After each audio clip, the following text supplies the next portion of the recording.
Hello ভাইয়েরা, আশা করছি তোমরা ভালোই আছো। আজকে আমরা বাংলা দ্বিতীয় পত্রে খুব সহজ একটা টপিক নিয়েই কাজ করব। কিন্তু দেখা যায় টপিকটা যদিও সহজ, অনেক সময় তোমরা পড়ো না। কিন্তু এখান থেকে কিন্তু বিগত বছরের অ্যাডমিশনের প্রশ্ন এনালাইসিস করে দেখা গেছে মোটামুটি আ মাঝে প্রশ্ন বেশ আসে এখান থেকে এবং প্রশ্নগুলো আসলে একটু কনফিউজিং থাকে। আ প্রশ্ন মানে টপিকটা সহজ, কিন্তু যখন পরীক্ষায় প্রশ্ন আসে তখন দেখা যায় যে আমরা অনেক বেশি পাজলড হয়ে যাই। কেন পাজলড হয়ে যাই? কেননা যেহেতু সহজ টপিক আমরা ভালোভাবে পড়ি না। এইজন্যে পরীক্ষার হলে যেয়ে আমরা কিছুটা হলেও বিভ্রান্ত হয়ে যাই। তো চলো আজকে এই যে বাংলা দ্বিতীয় পত্রের অন্যতম গুরুত্বপূর্ণ এবং সহজ একটা টপিক আ বচন।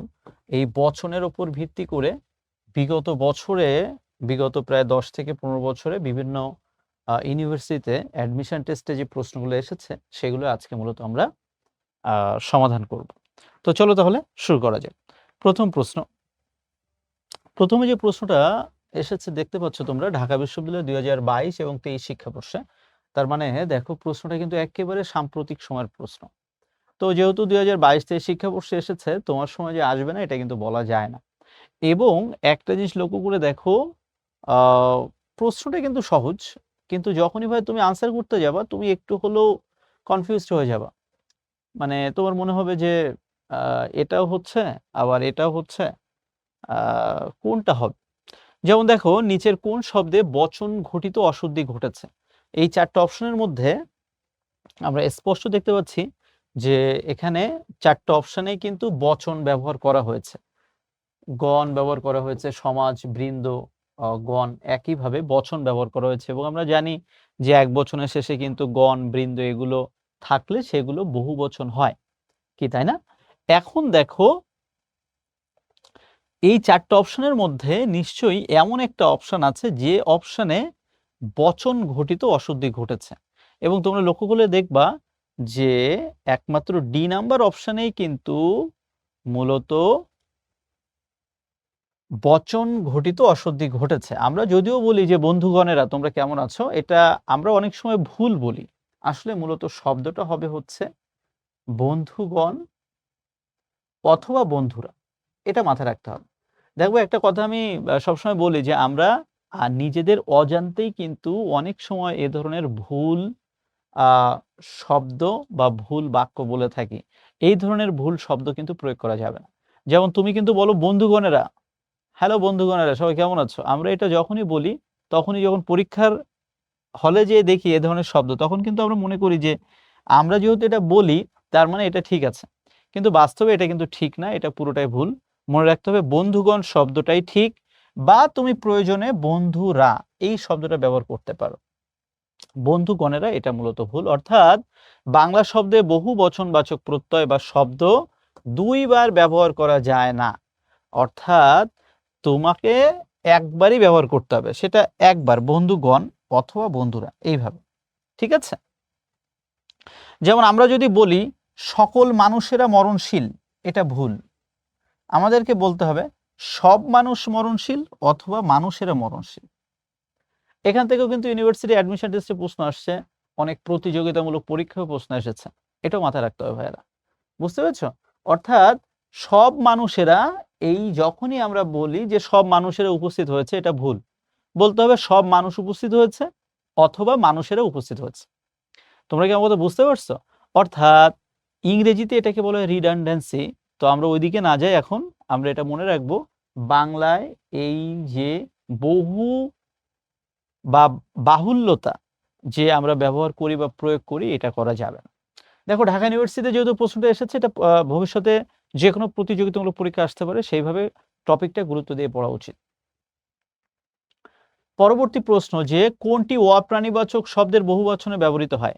দেখো তোমার যদি এটা পড়া না থাকে যে কোনো শব্দের শেষে আবলি, গুচ্ছ, মালা, রাজি, রাশি, দাম, নিকর, এই শব্দগুলো যদি কোনো একবচনের শেষে থাকে, তাহলে সেই শব্দগুলো প্রথমত বহু বচন বা বহু বচনবাচক শব্দ হয়ে যায়।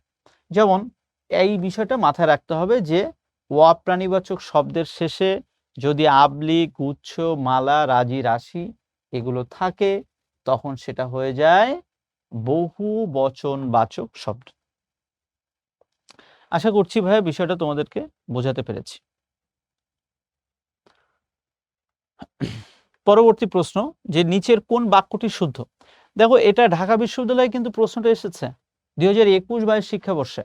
তার মানে ভবিষ্যতে যে কোনো পরীক্ষায় কিন্তু এ ধরনের প্রশ্ন আসতে পারে, এবং এই প্রশ্নটা যে আমরা বলছি বচন থেকে আসা প্রশ্ন, কিন্তু এই প্রশ্নটা কিন্তু দেখো তুমি যে ইন্টারে পড়ে এসেছো প্রয়োগ অপপ্রয়োগ, অনেকটা সেটার সাথে কিন্তু সম্পর্কিত। তো এই কথাটা আমি সবসময় বলি যে ইন্টারমিডিয়েট লেভেল যদি ভালোভাবে পড়া থাকে, অ্যাডমিশন টেস্টে অনেক কিছু ভালোভাবে পারা যায়। হ্যাঁ, বিশেষ করে যে টেক্সট বইগুলো ওটা অবশ্যই ভালোভাবে পড়া উচিত। তো যাই হোক, যেটা বলছিলাম, দেখো 4টা অপশনের মধ্যে যে কোনো একটা অপশন কিন্তু ঠিক, কিন্তু একটা জিনিস লক্ষ্য করে দেখো, এখানে যে বাকি অপশনগুলো রয়েছে, আমরা কিন্তু দৈনন্দিন জীবনে চলার পথে এই ধরনের অপশনগুলো অহরহ ব্যবহার করে থাকি। যে কোনো সময় এই অপশনগুলো আমরা বলে থাকি, কিন্তু আসলে আমাদের মনে রাখতে হবে যে এই অপশনগুলোর মধ্যে অপশন সিটাই একমাত্র কারেক্ট, আর বাকিগুলো কিন্তু ভুল। কেমন ভুল? অপশন ক এবং খতে দেখো বাহুল্য দোষ উপস্থিত, অর্থাৎ চলাকালীন শব্দটা যেহেতু আছে, এখানে সময় হবে না। আরেকটা জিনিস আমরা মনে রাখবো, হর্ন ইংরেজি শব্দ, এটা কখনোই মূর্ধন্য হবে না, এটা হবে দন্তন্য। এই কারণে কিন্তু এইটা কারেক্ট, এটাও কারেক্ট। তো দেখো সি নাম্বার ডি নাম্বারের মধ্যে তাহলে কি হলো? কলেজ সময় হর্ন বাজানো নিষেধ। এই বাক্যটা ডি নাম্বার আমরা দেখে বুঝতে পারছি যে আসলে এটা শুনতেও ভালো লাগছে না, সো বাস্তবে এটা আসলে সম্ভব নয়। সো এই কারণে দেখো সি নাম্বারটা কারেক্ট। কলেজ চলাকালীন মানে চলাকালীন সময়, হর্ন হচ্ছে একটা ইংরেজি শব্দ, এটা আমরা দন্তন্য দিলাম, এবং বাকিটুকু ঠিক আছে, এবং অবশ্যই একটা দাড়ি চিহ্ন দিতে হবে শেষে।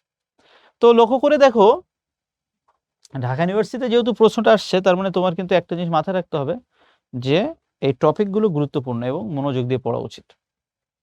পরবর্তী প্রশ্ন, কোনটি সমষ্টিবোধক শব্দ নয়? কোনটি সমষ্টিবোধক শব্দ নয়? মনে রাখতে হবে, কোনো শব্দের শেষে যখন কুল থাকে তখন সেটা সমষ্টিবোধক বা সমষ্টিবাচক শব্দ হয় না। বুঝতে পেরেছ?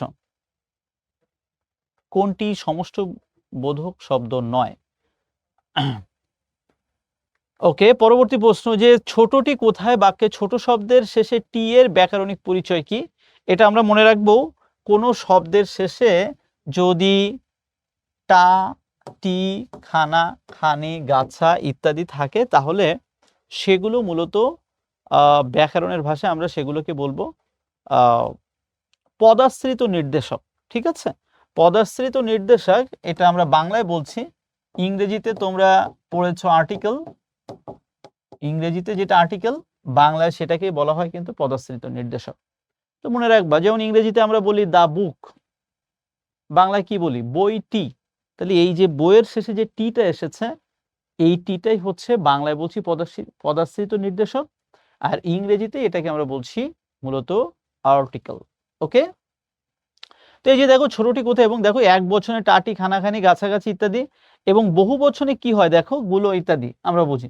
এবং একটা কথা মনে রাখবো যে স্বল্পতা বোঝাতেই কিন্তু টে, টুকু, টুকুন ইত্যাদি বসে। যেমন আমি বললাম যে পোয়াটুক দুধ দাও, বা আমি বললাম যে কি বলবো, গোটা 2 বই নিয়ে আসো, বা গোটা 2 আম নিয়ে এসো।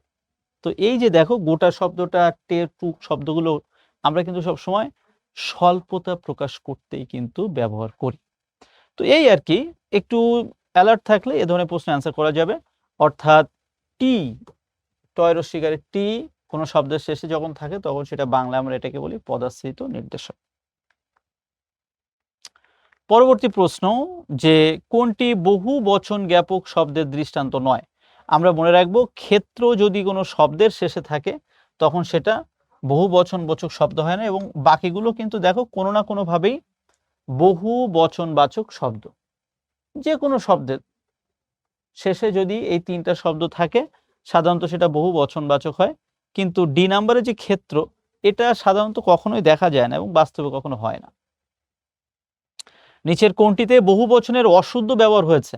4টা অপশনের মধ্যে একটু খেয়াল করে দেখো, কোনো না কোনো ভাবেই একটা অপশনে বহু বচনের অশুদ্ধ ব্যবহার হয়েছে। যেমন পাখি সব ঠিক আছে, বধূ মালা এটা কখনোই হয় না, বধূর সাথে মালা ভায়া কখনোই হয় না।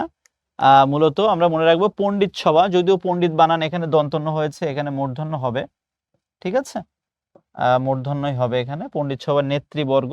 তো যাই হোক, বধূর সাথে কখনো মালা হয় না, বধূমালা শব্দটা ভুল, আর বাকিগুলো সবই ঠিক আছে।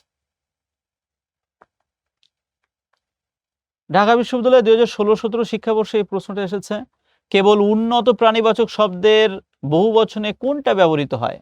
আমরা মনে রাখবো যে কেবল উন্নত প্রাণীবাচক শব্দের বহুবচনে ব্যবহৃত হয় বর্গ,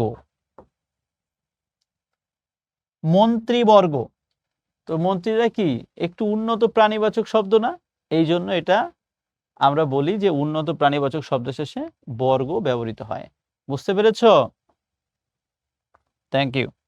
পরবর্তী প্রশ্ন, জাহাঙ্গীরনগর বিশ্ববিদ্যালয়ে এসেছে একেবারে রিসেন্ট একটা প্রশ্ন, যে কোনটি সমষ্টিবাচক শব্দ নয়? আমরা মনে রাখবো ব্রাত শব্দটি মূলত সমষ্টিবাচক শব্দ নয়, আর বাকিগুলো মোটামুটিভাবে সমষ্টি প্রকাশ করে যখন সেটি কোনো শব্দের শেষে ব্যবহৃত হয়। পরবর্তী প্রশ্ন খুবই ইম্পর্টেন্ট একটা প্রশ্ন, একটু চিন্তা করো তো।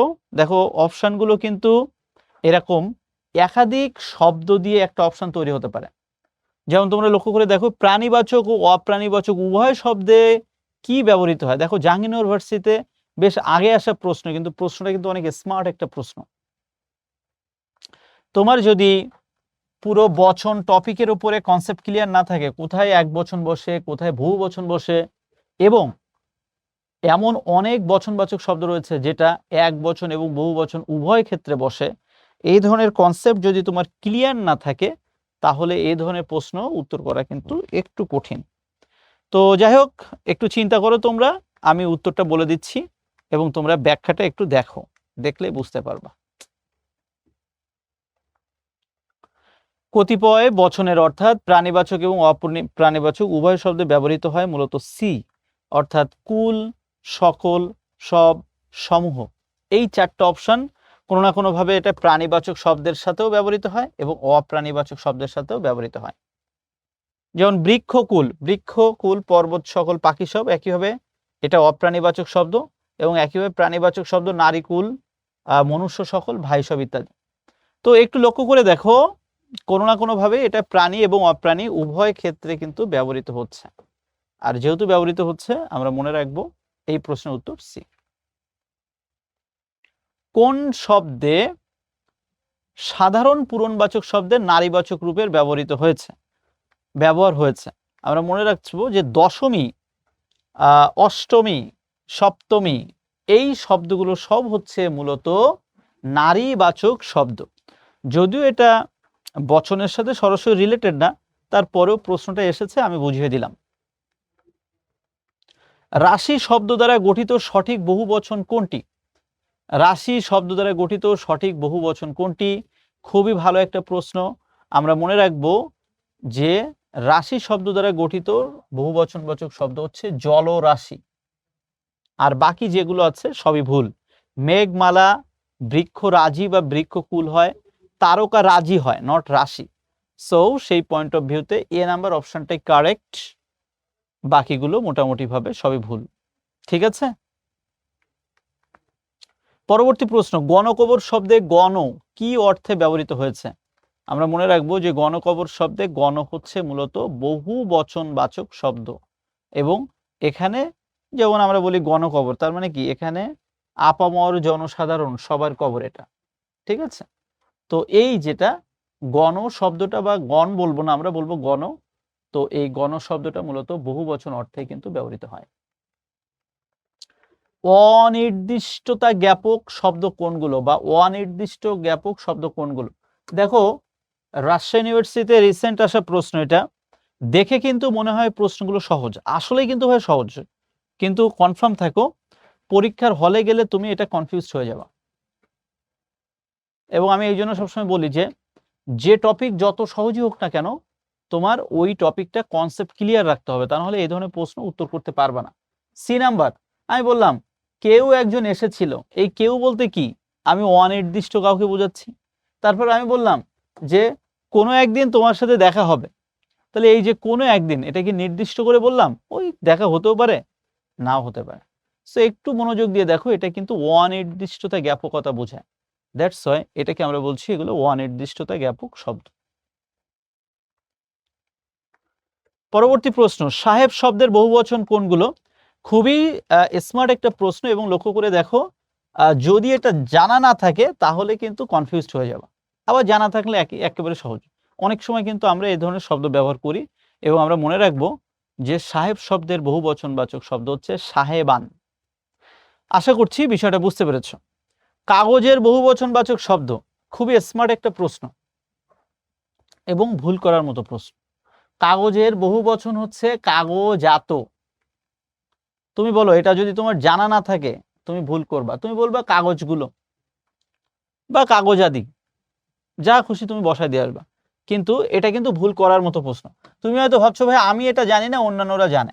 আসলে না, এটা 90% মানুষই জানে না। কাগজের প্লুরাল হচ্ছে কাগজাত, কাগজাত দ্রব্যাদি, ঠিক আছে, নট কাগজ দ্রব্যাদি। Thank you. খুবই স্মার্ট একটা প্রশ্ন, চট্টগ্রাম বিশ্ববিদ্যালয়ে এসেছে একেবারে সাম্প্রতিক সময়। আমরা দেখতে পাচ্ছি বচন কোন কোন পদে হয়। খুবই স্মার্ট একটা প্রশ্ন, বই খুলে দেখবা, ব্যাকরণ বইয়ের একেবারে শুরুতেই আছে, মূলত বচন টপিকের শুরুতে। আমরা মনে রাখবো যে বচন হয় শুধুমাত্র বিশেষ্য পদ এবং সর্বনাম পদে, অন্য কোনো পদে কিন্তু সাধারণত বচন দেখা যায় না। এবং আমরা মনে রাখবো, সবাই আমরা এটা জানি যে ইংরেজিতে যেটা বলি আমরা সিঙ্গুলার নাম্বার এবং প্লুরাল নাম্বার, বাংলায় হচ্ছে সেটাই একবচন এবং বহুবচন। অর্থাৎ বচন মূলত দুই প্রকার, একবচন, বহুবচন। একবচন থেকে পরীক্ষায় প্রশ্ন আসতে দেখা যায় না, বহুবচন থেকে সাধারণত পরীক্ষায় প্রশ্ন আসে। ওকে, তো ভাই আমরা দেখতে দেখতে হচ্ছে একেবারে ক্লাসের শেষ পর্যায়ে চলে এসেছি, এবং তোমরা বুঝতে পারছো টপিকটা কিন্তু আসলে ভাই বেশ সহজ টপিক ছিল। কিন্তু একটা জিনিস লক্ষ্য করে দেখো, টপিকটা কিন্তু ভাই সহজ, কিন্তু পরীক্ষায় যদি প্রশ্ন আসে আমরা কিন্তু কনফিউজড হয়ে যাব। সো আমি তোমাদেরকে রিকোয়েস্ট করব, যেটা বারবার আমি ক্লাসে বলেছি, যে টপিকগুলো সহজ, যে টপিকগুলো সহজ, এই টপিক থেকে পরীক্ষায় প্রশ্ন আসলে যেন কোনোভাবে নাম্বারটা কাটা না যায়, সেইভাবেই হচ্ছে নিজেকে অ্যালার্ট করে রাখা উচিত। বুঝতে পেরেছো? সো তোমাদের উচিত হবে এই সহজ টপিকগুলো খুবই মনোযোগ দিয়ে পড়া, যাতে করে পরীক্ষায় প্রশ্ন আসলে একবার উত্তর করতে পারো। তাহলে আজকে এ পর্যন্তই। বছর নিয়ে আশা করছি অ্যাডভান্স লেভেলের এই কোশ্চেন সলভ করার পরে তোমাদের আর কারো কোথাও কনফিউশন থাকবে না। তাহলে সবার জন্য শুভকামনা থাকলো, অসংখ্য ধন্যবাদ।